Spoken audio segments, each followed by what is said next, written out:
দিকে দিকে যখন ইস্তফার হিড়িক, তারই মধ্যে বড় খবর দিই, মেয়র পদ থেকে ইস্তফা কৃষ্ণা চক্রবর্তী। তিনি ইস্তফা দিয়েছেন বলে খবর পাওয়া যাচ্ছে। মেয়র পদ থেকে ইস্তফা দিলেন এবার কৃষ্ণা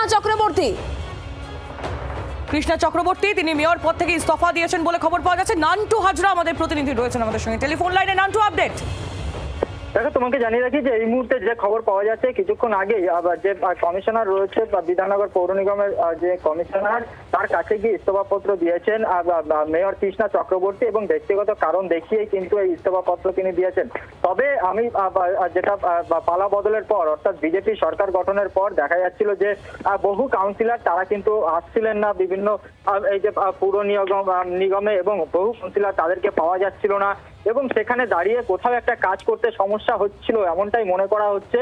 এবং সেই কারণেই কৃষ্ণা চক্রবর্তী তিনি কিন্তু এই মুহূর্তে বিধাননগর পৌর নিগমের যে মেয়র, সেই মেয়র পদ থেকে ইস্তফা দিয়েছেন এবং তিনি যেটা জানিয়েছেন যে ব্যক্তিগত কারণের জন্য ইস্তফা দিচ্ছেন। তবে সূত্র মারফত যেটা খবর যে বিভিন্ন ক্ষেত্রে যে কাজ, সেই কাজ কোথাও একটা থমকে যাচ্ছে, কোথাও কাজ করতে তিনি পারছেন না, মানিয়ে নিতে পারছেন না এবং সেই কারণেই কিন্তু তার এই পদত্যাগের সিদ্ধান্ত, এমনটা আমরা সূত্র মারফত জানতে পারছি। তবে মেয়র কৃষ্ণা চক্রবর্তী তিনি কিন্তু বিধাননগর পৌর নিগমের মেয়র পদ থেকে ইস্তফা দিয়েছেন।